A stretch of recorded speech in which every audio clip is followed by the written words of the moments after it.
여러분, 현대 세계는 문명의 발달로 인해서 살기에는 참 좋은 세상이 되어가고 있습니다.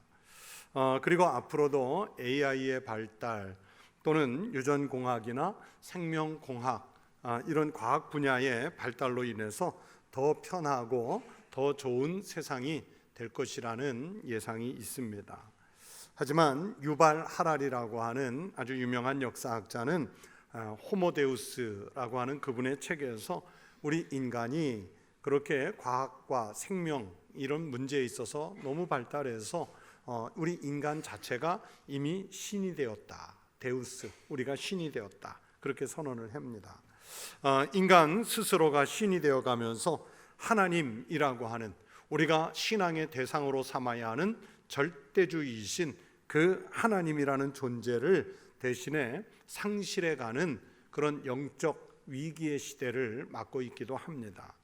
심지어 그리스도인들도 그리고 한때 하나님을 잘 섬겼다고 하는 기독교 국가들조차도 하나님이 명령하신 거룩한 삶과는 거리를 두는 그런 행태를 보이고 있는 것이 오늘날의 현실이기도 합니다. 오늘 읽은 성경 말씀인 여호수아 24장은 여호수아의 유언의 말씀입니다. 여호수아 23장 1절 이하의 말씀을 보면 여호수아가 유언을 하려고 백성의 다른 지도자들을 불러 모은 것을 알 수 있습니다. 여호와께서 주위의 여러 모든 원수들로부터 이스라엘을 쉬게 하신 지 오랜 후에 여호수아가 나이 많아 늙은지라. 여호수아가 온 이스라엘 곧 그들의 장로들과 수령들과 재판장들과 관리들을 불러다가 그들에게 이르되 나는 나이가 많아 늙었도다. 그리고 23장 14절에서 자기 임종이 가까이 왔음을 알려주고 있습니다. 보라, 나는 오늘 온 세상이 가는 길로 가려니와. 임종한다는 거 이제.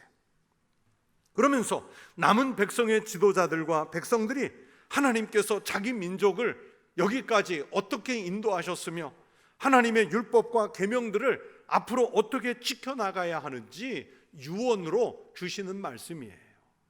오늘 본문 짧게 읽었는데 바로 그 유언 중에 일부를 읽은 거예요.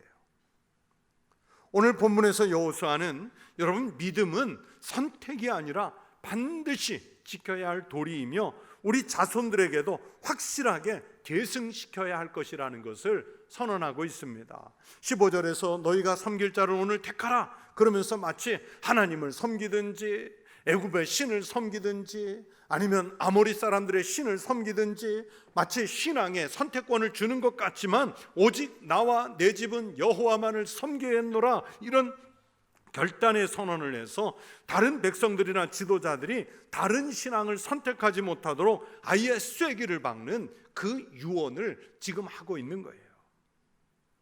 여러분, 이 확고한 신앙의 계승 선언이 이스라엘 민족을 지탱하는 영적 정신이 되었음은 역사가 증명을 하죠.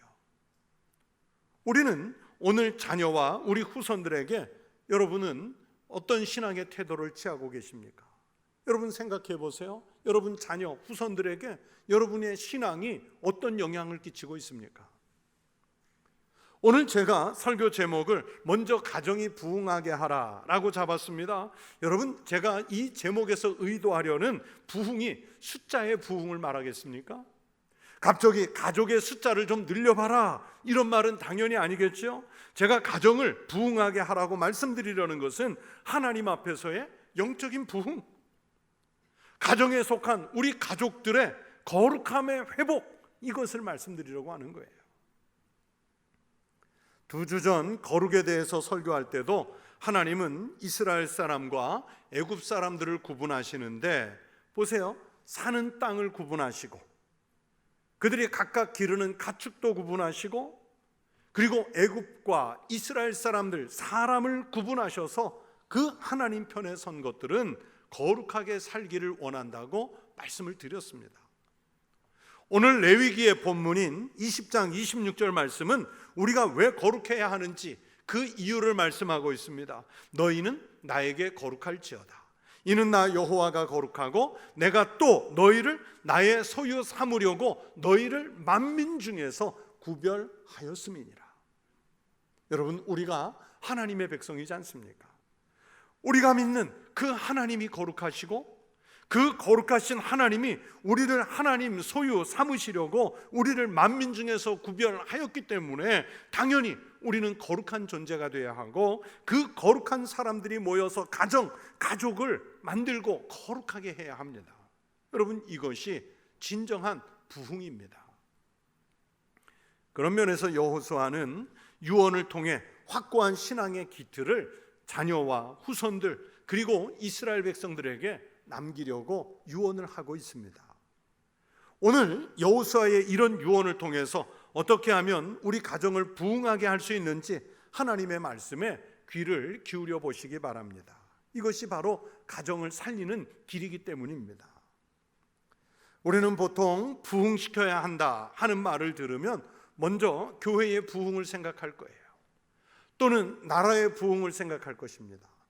기업 경영인이나 또는 직장인들은 기업의 부흥을 생각하는 경우도 있어요. 그런데 가정의 부흥을 먼저 생각하는 경우는 잘 없습니다. 가정은 이미 가족들이 정해져 있고 돈을 벌어오는 수입이 일정하고 특별히 부흥을 시켜야 할 요소를 별로 찾을 수 없다고 생각하기 때문입니다. 그러나 정말로 그럴까요? 부흥이라고 하면 여러분, 외적인 부흥만을 우리가 생각해야겠습니까? 우리가 진짜 많은 것들 중에 먼저 생각해야 할 부흥은 바로 가정입니다. 가정이 부흥을 전혀 하지 못하고 예전이나 지금이나 나아가서는 미래에도 그대로인 가정이라면 여러분, 그 가정에서 우리가 신앙적인 면에서 무슨 발전을, 희망을 발견할 수 있겠습니까? 부모 세대보다는 자녀 세대가, 그리고 자녀 세대보다는 그 후손의 세대가 더욱 부흥을 해야 합니다. 그래야 미래가 희망이 있고 사회와 국가가 그리고 교회가 발전할 수 있습니다. 나아가서는 하나님 나라가 이 땅에 이루어지는 역사가 일어날 수 있다는 말입니다. 믿음의 가정에서는 이런 부흥이 일어나야 해요. 시편 112편 2절에서 믿음의 가정에 주시는 하나님의 축복을 말씀하시는데 그 후손이 어떻게 되는지를 말씀하고 있습니다. 그의 후손이 땅에서 강성하며 정직한 자들의 후손에게 복이 있으리로다. 여러분, 믿음의 가문은 이 복을 받으셔야 해요.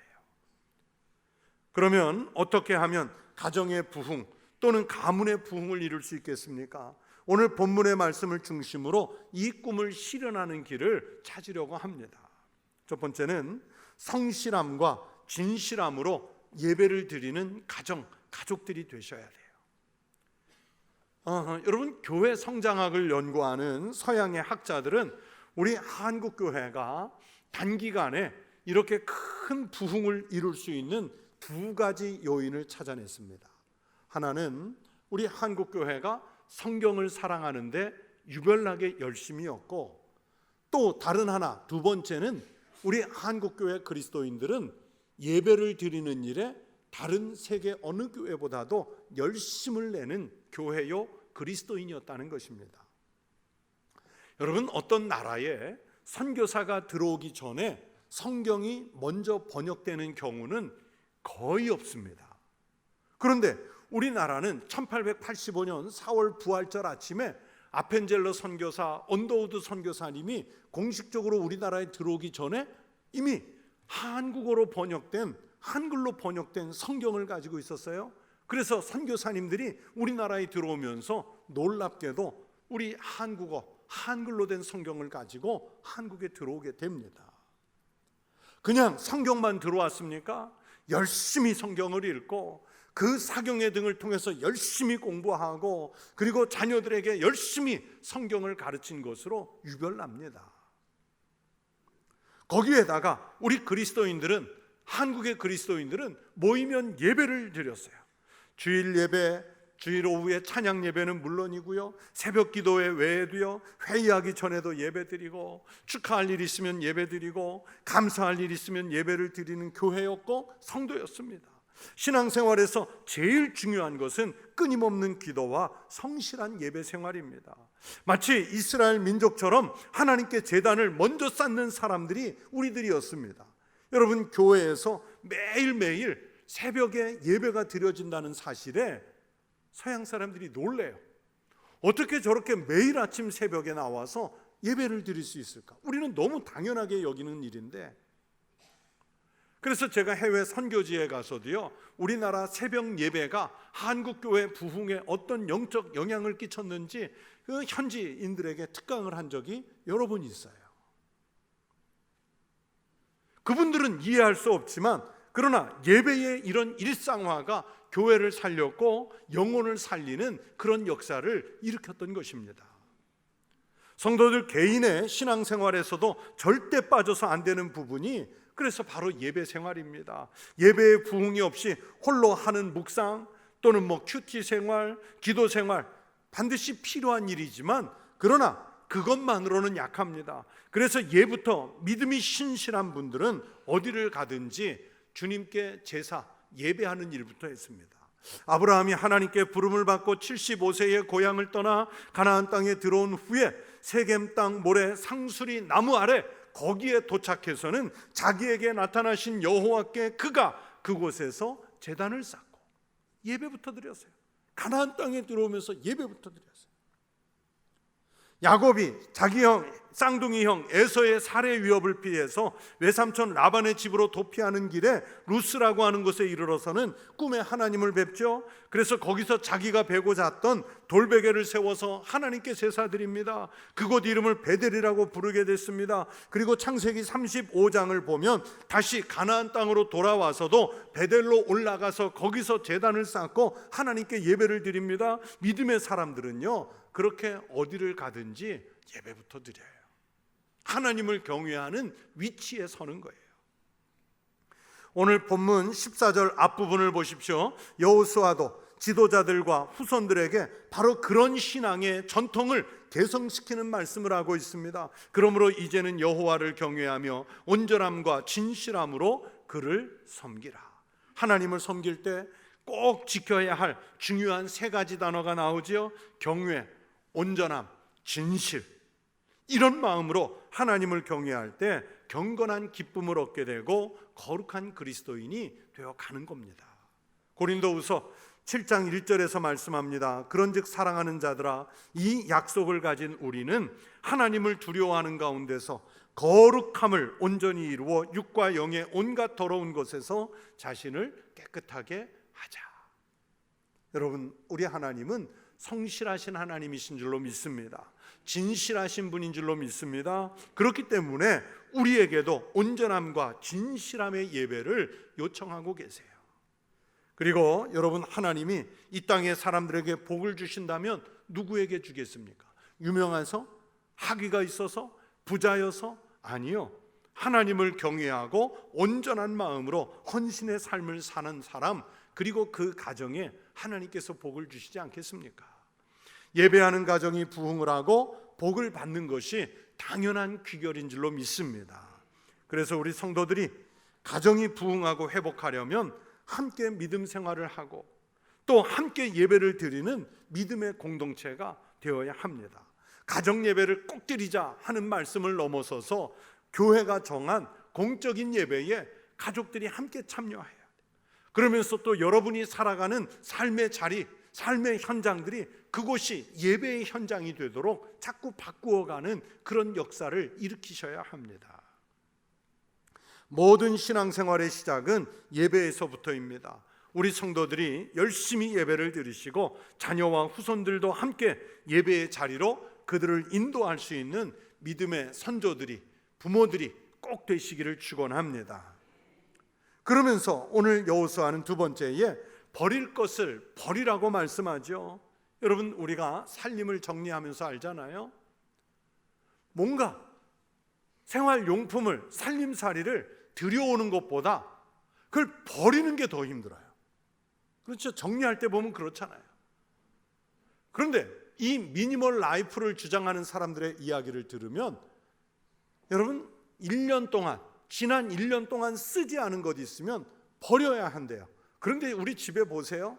1년이 아니라 5년, 10년 한 번도 안 쓴 것을 언젠가 한 번 쓰겠지 하면서 갖고 있잖아요. 버리는 게 쉽지 않아요. 그럼에도 불구하고 버릴 건 버려야 합니다. 오늘 본문 14절 뒷부분부터 15절까지를 보시면 영적인 면에서 너희의 조상들이 강 저쪽과 애굽에서 섬기던 신들을 치워 버리고 여호와만 섬기라. 만일 여호와를 섬기는 것이 너희에게 좋지 않게 보이거든 너희 조상들이 강 저쪽에서 섬기던 신들이든지 또는 너희가 거주하는 땅에 있는 아모리 족속의 신들이든지 너희가 섬길 자를 오늘 택하라. 오직 나와 내 집은 여호와를 섬기겠노라. 여러분, 여호와를 섬기겠노라 하기 이전에 그 신앙은 버리는 데서부터 시작되는 거예요. 특히 하나님보다 더 소중하게 여기는 것이 있다면 여러분, 그것이 바로 우상인데 바로 그것을 버리는 것에서 진짜 믿음이 나와요. 이스라엘 백성들이 애굽에서 탈출한 지 40년이 지났지만 아직도 그들 속에서는요, 애굽의 신을 버리지 못했어요. 430년 동안 애굽에서 살다 나왔기 때문에 이해는 돼요. 하지만 버려야 했습니다. 심지어는 광야에서 배운 아모리 족속의 우상까지 섬기죠. 광야에서 무수한 하나님의 기적과 은혜를 체험하고 그 길을 지나왔지만 아직도 여전히 우상을 섬기고 있다는 사실이 놀랍습니다. 우리도 사실은 하나님의 은혜를 무수히 입고 살면서 이스라엘 같은 모습을 보일 때가 있어요. 꼭 우상의 제단을 안방 어디 한 구석에 또는 마루 어디 한 구석에 제단을 쌓아놔야 그게 우상이 아니라요, 여러분, 우리 마음속에 하나님보다 더 소중하게 여기는 그 무엇인가가 매일 세워지고 채워지고 있다면 우리는 가슴 속에, 심령 속에 우상을 쌓고 있는 거예요. 참된 신앙은 내 최고의 자리, 내 가장 소중하게 여기는 그 중심의 자리에 하나님을 모시는 겁니다.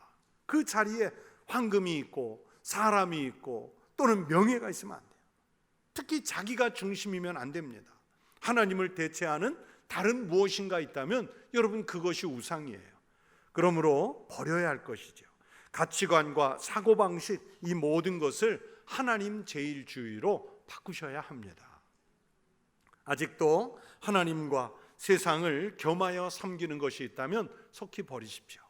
여러분, 과일나무는 가지를 많이 맺기 위해서라면 오히려 가지가 많은 게 아니라 적절하게 가지를 쳐주고 그리고 버려야 더 좋은 열매를 더 많이 맺을 수 있지 않습니까? 여러분, 뱀이 아깝다고 허물을 벗지 못하면 죽는 거예요. 허물을 벗어서 버려야 사는 거예요. 여러분, 그리스도인이 무슨 힘으로 살겠어요? 버려야 할 것, 우상을 버리셔야 합니다. 잠언 25장 4절의 말씀입니다. 은에서 찌꺼기를 제하라. 그리하면 장색에 쓸만한 그릇이 나올 것이요. 여러분의 삶에서 찌꺼기 같은 것을 버리십시오. 그러면 하나님이 쓰실 만한 반짝반짝 빛나는 그릇이 나오게 될 줄로 믿습니다. 하나님보다 더 소중하게 여기는 것이 바로 버릴 것입니다. 이런 버릴 것, 즉 거룩하지 않은 것들을 버리지 못하면 절대 부응할 수 없습니다. 버릴 것을 버리지 못하면 하나님의 백성으로 구별될 수도 없고 거룩해질 수도 없습니다. 그래서 여호수아는 애굽에서 섬기던 신들을 버리라고 하고, 광야 생활하면서 경험했던 신들을 버리라고 하고, 가나안 땅에 들어가 만나게 될 신들을 버리라고 했습니다. 여러분, 버리는 것이 끝나는 것이 아니라 버린 그 자리에 여호와 하나님을, 나의 주를 주인으로 섬기는 신앙을 확고하게 갖추시기를 바랍니다. 그래서 이런 과정을 거쳐서 자녀들의 입에서 확실한 신앙의 고백을 이끌어내야 합니다. 여러분, 어느 날 자식들 앉혀놓고 아니면 손자 손녀 앉혀놓고 그 자식들이 주님은 그리스도이십니다, 살아계신 하나님의 아들이십니다, 나는 예수 그리스도를 분명하게 믿습니다, 그리스도인입니다, 이렇게 선언하는 것 보셨어요? 아니면 여러분이 부모로서 또는 조부모로서 우리 자녀 후손들에게 그런 신앙 고백을 유도해 보신 적이 있으세요? 여호수아는 백성들에게 결단을 촉구했고 백성들은 그래서 자신들의 입으로 신앙을 고백하죠. 먼저 여호수아가 이런 고백했습니다. 우상을 제거하라. 오직 여호와만 섬기라. 오직 나와 내 집은 여호와만을 섬기겠노라. 그랬더니 여러분, 이 말씀이 어떤 의미예요? 이 부분의 말씀을 읽을 때마다 여호수아는 당신네들은 어떨지 몰라도 나와 내 집은 하늘의 모든 축복을 누리겠다, 이 선언을 하는 거예요. 여호수아는 믿음이 주는 축복을 알고 있었던 것입니다. 이스라엘 백성들도 여호수아의 고백을 듣는 순간 깨달았습니다. 그래서 자기네들도 여호수아처럼 여호와만 섬기겠다고 고백하죠. 여호수아와 동일한 고백을 합니다. 16절을 보세요. 우리가 결단코 여호와를 버리고 다른 신들을 섬기지 아니하오리니. 즉 하나님을 버리는 일을 하지 않겠다고 합니다. 그러면서 18절 하반절에서 여호수아와 동일한 신앙을 고백해요. 그러므로 우리도 여호와를 섬기리니 그는 우리 하나님이시니이다. 어느 목사님이 그러셨습니다. 천국은 단체 입장이 없습니다. 그런데 우리는 집 식구 중에 누구 한 사람 열심히 믿으면 가족들 다 단체 입장하는 줄 알아요. 천국에. 저는 주 예수를 믿으라. 그리하면 너와 내 집이 구원을 얻으리라. 나 하나 믿으면 온 식구가 다 구원받는 줄 알아요. 한 사람의 구원이 가족을 구원할 수 있는 복음의 씨앗이 뿌려지는 계기라는 뜻이지, 여러분 한 사람의 믿음 때문에 가족이 다 구원받는 얘기가 아니에요. 부모의 열심이 자식을 대신 구하지 않습니다. 가끔 보면 신앙생활 열심히 한다고 하는 부모가요, 아이가 뭐 입시 처리되면 오히려 출석을 막아요. 야, 너 지금 입시가 코앞인데 교회 가면 되니? 기도는 내가 가서 열심히 하고 예배는 내가 엄마가 열심히 할 테니까 너는 오늘 자율학습 가라. 너는 오늘 도서관 가서 공부하고 와라. 그런데요, 그렇게 쉰 교회 생활이 평생 쉬는 거예요. 뭐 교회 생활 열심히 한다고는 교회 중직자들이면서도 자녀가 신앙생활을 하지 않는데 그 자녀를 위해서 울면서 기도하거나 적극적으로 그 영혼을 살리기 위해서 이끌지를 않아요. 여러분 분명히 말씀드리지만 한 사람의 믿음으로 다른 가족들까지 단체로 구원받지 않습니다. 아니에요. 부모가 자식을 구원하는 것이 아니고요, 직분이 구원하는 것도 아닙니다. 반드시 자신의 신앙 고백이 있어야 돼요. 먼저는 여러분의 신앙 고백이 분명해지시길 축원합니다. 그리고 여러분의 자녀들에게 신앙의 고백이 있게 가르쳐야 합니다. 가족 모두가 구원을 얻고 신앙을 고백하는 축복의 가족들이 되시길 축원합니다. 여러분 믿음을 가지고 살려고, 거룩하게 살려고 하면 당장은 불편할 수 있어요.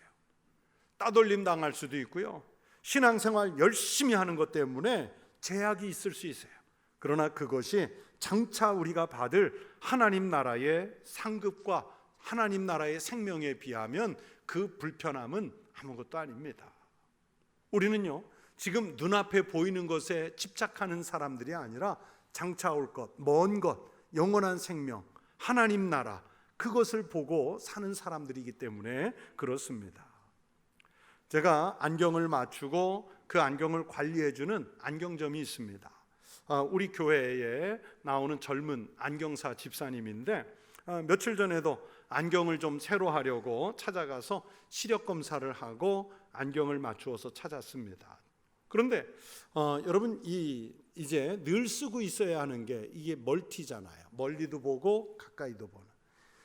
돋보기 안경을 쓰다가 이 멀티 렌즈로 안경을 바꾸면, 이 경험해 보신 분들은 알 텐데 이 처음엔 적응이 잘 안 돼가지고요, 눈을 위아래로 뜰 때마다 어지럽기도 하고, 특히 계단을 내려갈 때 계단이 출렁여서 이게 좀 힘들어요.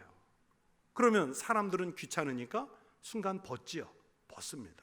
그런데 이 집사님 이야기가 벗으면 안 된다는 거예요. 빨리 적응을 해야 돼요. 그리고 엊그제 해준 얘기가, 요즘 젊은 안경사들은 지금 당장 눈에 편리한 안경보다는 처음에 좀 불편해도 잘 적응하면 몇 년 동안 더 잘 쓸 수 있는, 잘 보이는 그 시력을 유지할 수 있는 그 안경을 만들어내는 게 지금 젊은 안경사들의 트렌드라는 거예요. 그 집사님에게 직접 얘기하지는 않았는데 제가 그 이야기를 들으면서 속으로 은혜가 됐어요.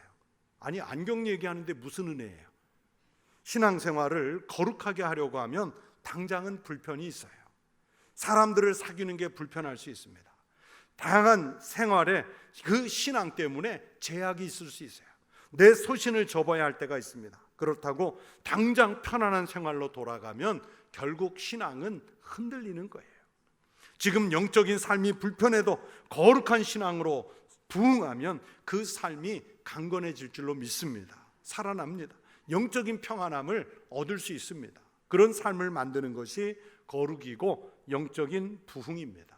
사랑하는 성도 여러분, 우리 성도들의 모든 가정이 오늘 여호수아와 그리고 등장하는 모든 이스라엘 백성들처럼 신앙으로 부흥하는 가정, 가문이 되시길 축원합니다. 여러분 자녀 세대를, 여러분의 후손 세대를 구원해서 믿는 가문으로, 믿는 가정으로 만드는 일에 힘을 기울이는 가정이 부흥하는 축복이 있으시기를 주의 이름으로 축원합니다.